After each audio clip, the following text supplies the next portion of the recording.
As much as we like to say things are equal, they're not. It is still not a thing to see women in ag. It's more so than it was when I was growing up. When I was growing up, there was no one like me that farmed. My dad's trucks say Steve Williams and daughters. Everyone else's say sons. Well, he didn't have any sons. She's worked pretty much her whole life here with me. I love the smell of it. I love the peace. I love being in my tractor. I'm a farmer, I'm a flipper, I'm a boutique owner. I do it all with everyone else's help. Farmer's daughter is a very proud title for me. I really started when I was 13. So I used to try and work out all winter so that I wasn't hurting so bad. And I'm just old, and it actually hurts worse to work out all the time, so just whatever. For about the first week, I'm usually pretty sore. And of course, the older I get, he forgets that I'm not 30 or 20 anymore. Of course, I forget that he's not 40. Even in high school, I do remember saying, I want to be a farmer, but not for the reasons I think most people wanted to be a farmer. I knew that was where my dad is. She's always been part of the farm. She's always been here and farmed with me, even when it was still me and Dad. Well, she was part of it too. She's worked pretty much her whole life here with me. He could have very well been like, you need to get home. You don't need to be in this. You don't need to be doing this. I was lucky that my dad wasn't that way and that he was just like, well, yeah, go get on it if you want to get on it. I run the combine, she drives the truck.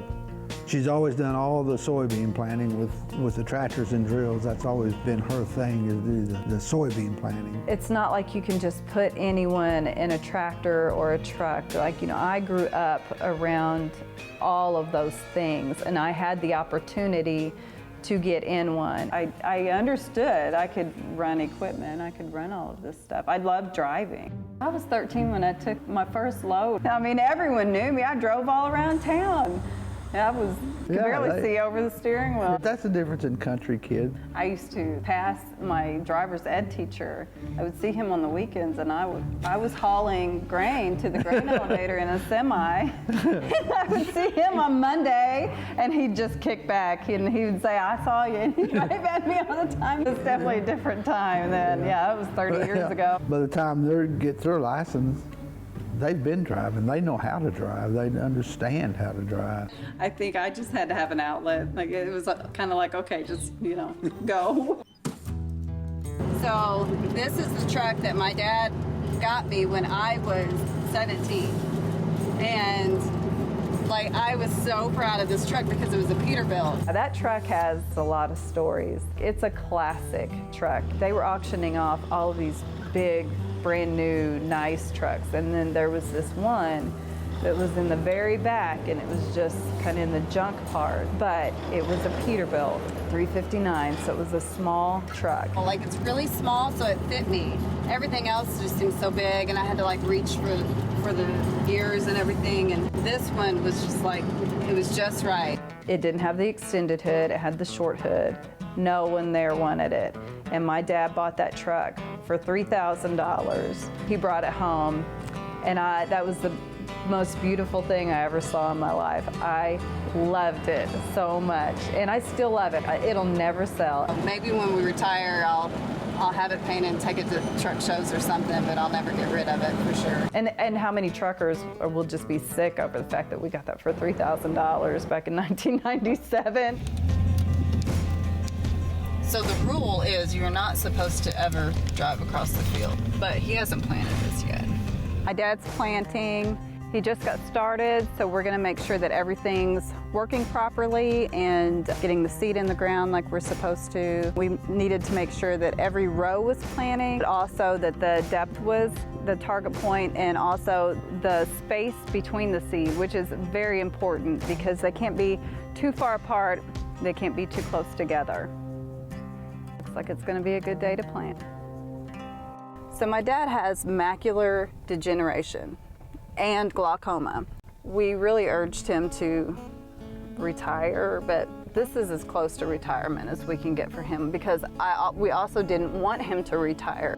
This keeps him going because we were afraid, obviously. You know, you hear all the horror stories, well, they retired, now he doesn't know what to do with himself. And that would be true for him, I believe, because my dad has been right here his whole life. And this is a problem for us people who are starting to get blind and all that. Is knowing where the end of that auger is over the truck. I dump on the ground. I dump everywhere anymore. You know I started young, but he started far younger than I did. This farm has been his life. You know, even his dad, which he's actually buried right back here, my grandpa.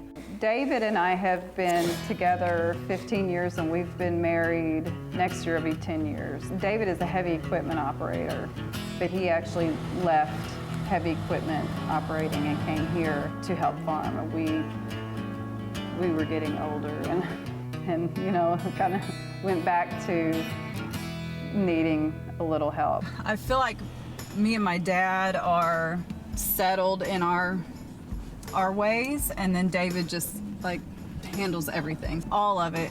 You know, when David came on board, gosh, what a huge load he took off of us. Level it out, get the ridges out of it, wheel tracks, ruts. That's what we're doing. But he has us so spoiled that now, like, we don't even think we're supposed to wash our own windows. What are you smiling so much about? Maddie took my water. Is this my lunch? If you need a snack. David is the behind-the-scenes guy. He works as many hours as he can to hold insurance, and then he's still here a lot of the time too. I told her I was hot rodding her truck. So yeah, he's kind of everywhere too. And he's also my carpenter and mostly my demolition man. I don't know how much of a carpenter I would say, but he's definitely my demo man. Well, yeah, before we put anything up here, so I feel like we could just start with this room. He's all the same places that I am in the background, more or less, you know.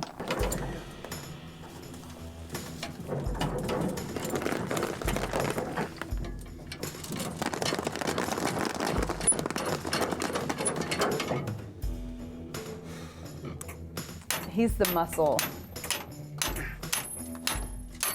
There you go. You did it. He's our jack of all trades.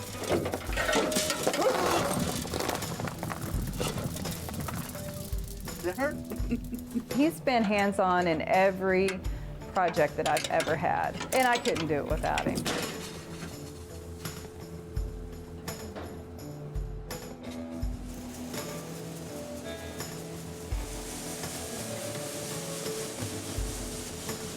I can hear it going in there, so it's running.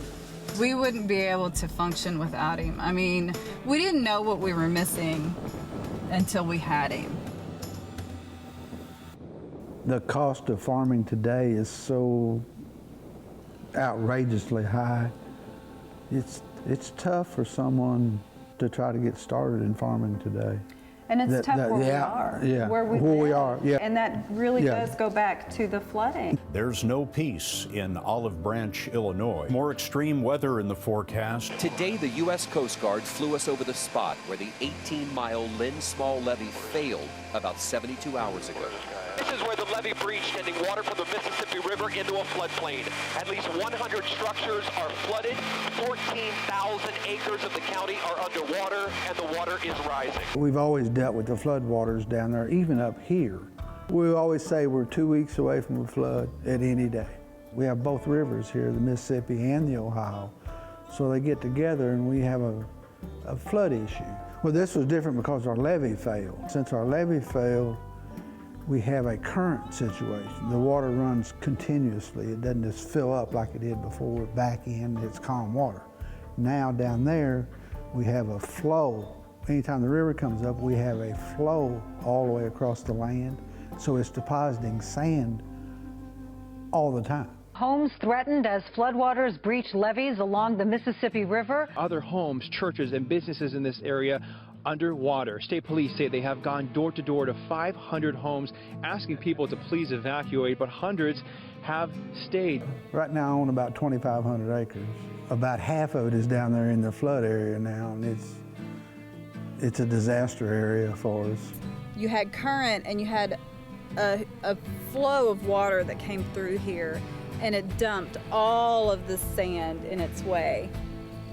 That's leaving everything exposed. So you have this huge break in the levee, and we're just completely exposed to the river. Yeah, you go down there, you drive down the road, and you see those barges up in the field, up on the high and dry, and you're like, how in the world did those get out there? While this was all flooded, there was a barge that got too close. Well, what it did was it sucked it in, and then the water started dropping, and they couldn't get in here. The water left, and then it's just sat there. They didn't retrieve it in time, so now it's just on their property, and they have to farm around it, and they're just stuck with it. Anytime it's running across, it's either depositing sand or it's eroding the roads and gouging out in the field and just wherever the water is running.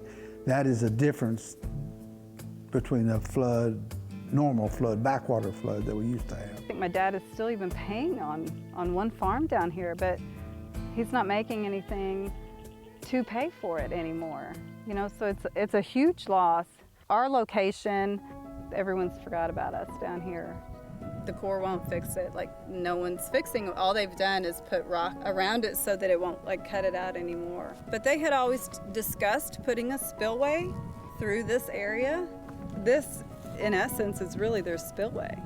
Farmland, when it's purchased, you're almost always guaranteed at the time that you're going to sell it, it's absolutely going to be worth more. But that's definitely different down there. I almost couldn't give it away now, you know, because it's useless. You can't farm it, you know. And my plan was always to take over the farm, and that's always still my plan. But I need a bigger backup plan, and I need more support to be able to do that. And that's sad, but that is how I feel. Like I have to have that to be able to continue. I cannot rely on farming alone, because you can lose it all in 1 year. You can lose it all so fast. So that's where my other businesses come in, where I need that constant, so I know for sure I can afford to farm.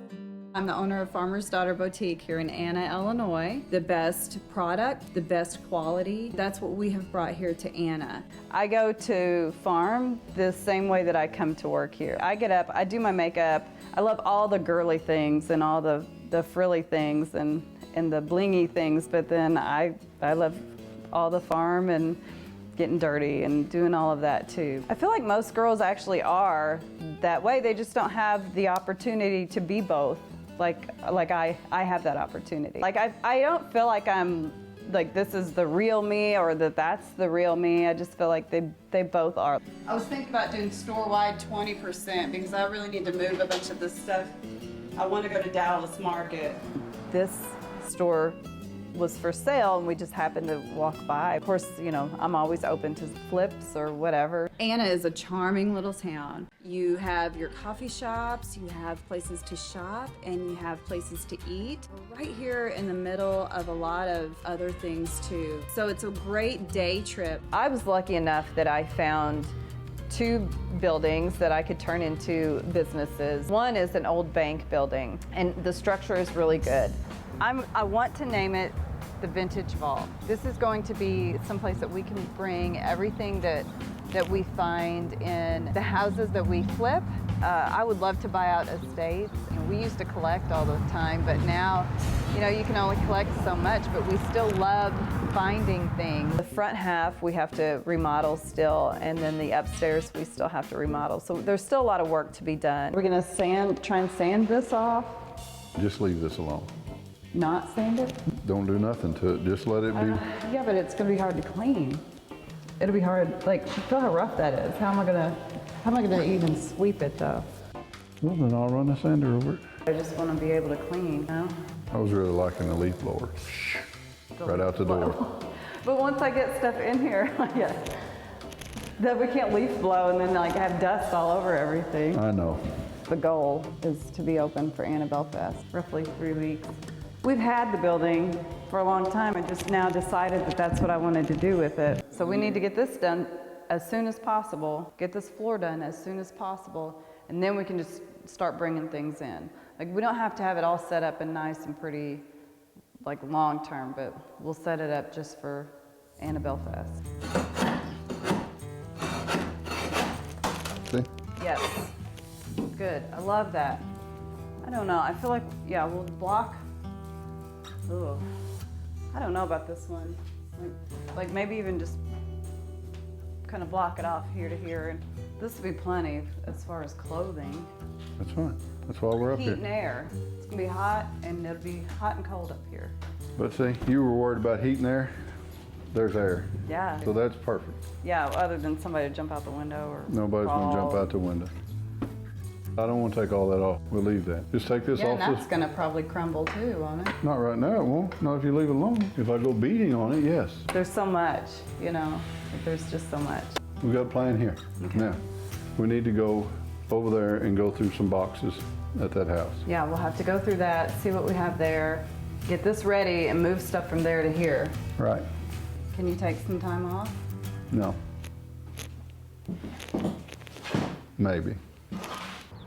I may not get it 100%, but I'll get it pretty close. The other one is an old house. The very first home built in Anna was by Winstead Davy, and he actually named the town Anna after his wife, Anna Davy. The second home that they built is the home that we bought. To our knowledge, dated back to the mid-1800s. I feel like this whole thing, and I feel like this would have been like a whole big room here too, because there's crown molding and it goes all the way through that. It is a beautiful, beautiful home. And my hopes is to preserve it and take it back to the original and have businesses in there. I'd like to have a cafe, like do a cafe in here and then have an outside entrance.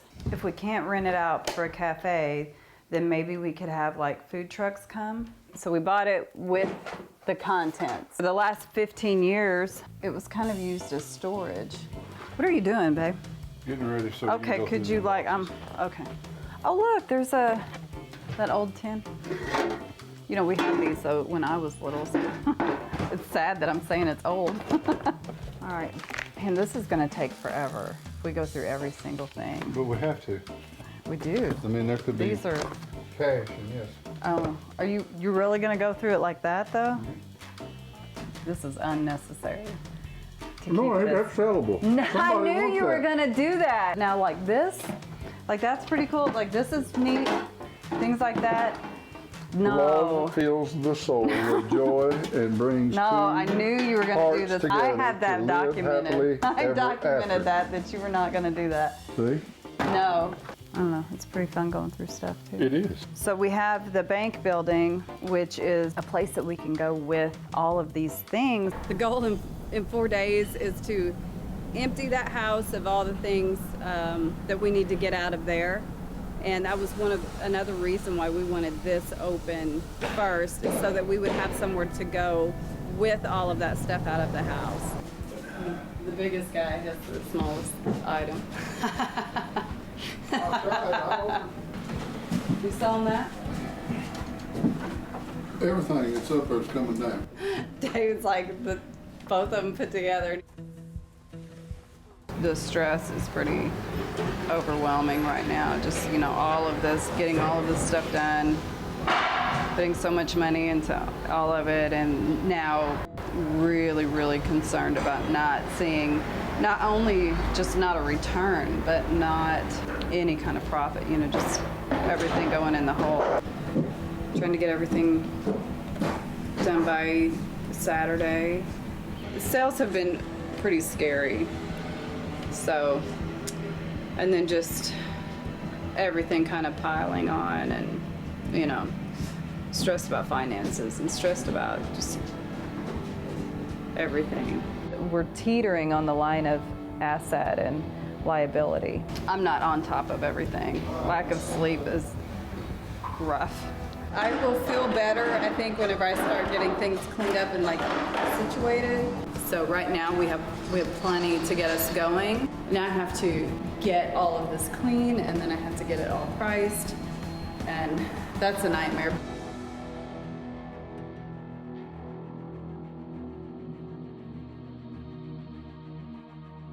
So it was long, hard days of cleaning and sanding and moving things around. Then we had to move all the stuff in here and put it in the right positions and move it around and clean it and price it, get it all ready. I'm exhausted.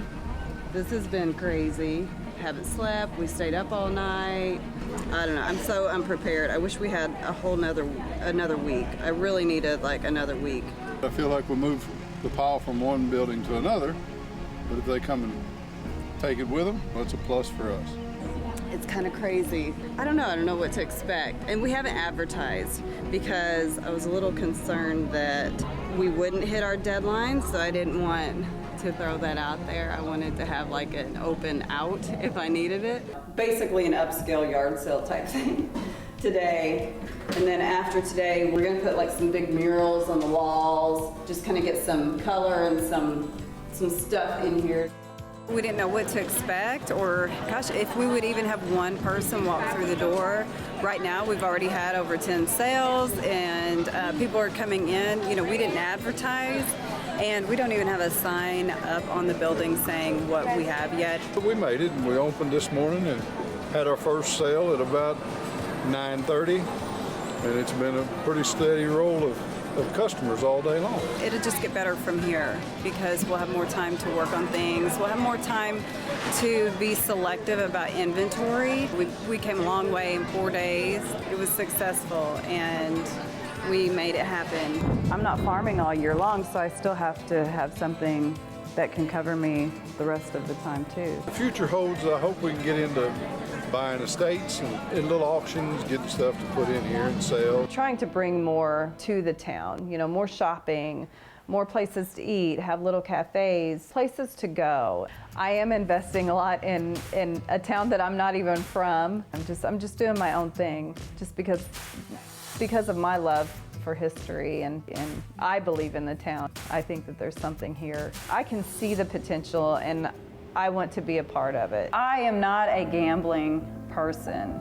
You know, in business, you control what's going on. In farming, Mother Nature controls what's going on. You put something out there, and from that point on, you have no control over what happens, and your life is always, you're guessing. One year you may be buying a new vehicle, and the next year you're not even breaking even, and that's a hard thing for me to do.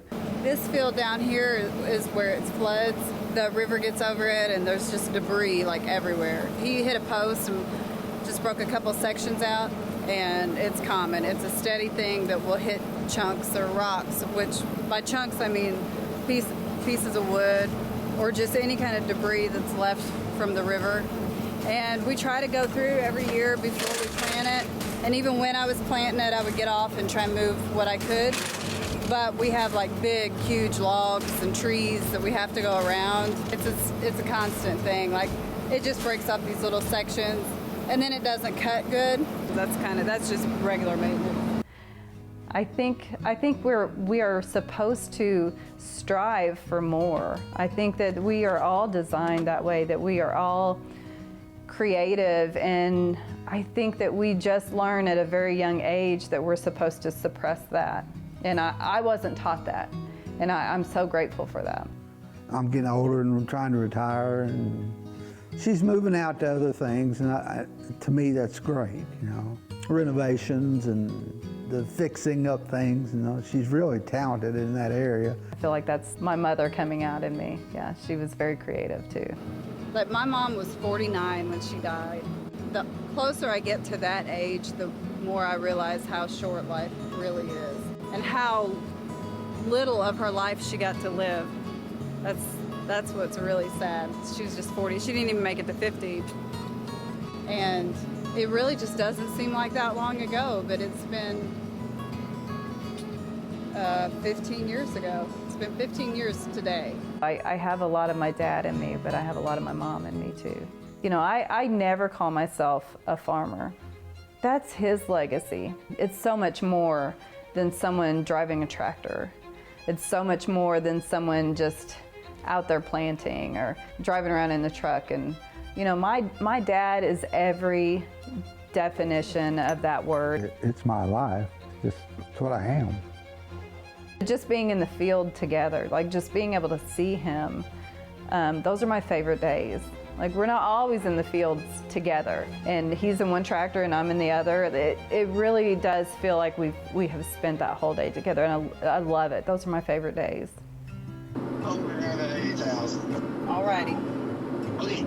Bye. She has knowledge on how to fix or do anything, and she's kind of expanded that into what she's doing now, and it's worked good. I'm very proud.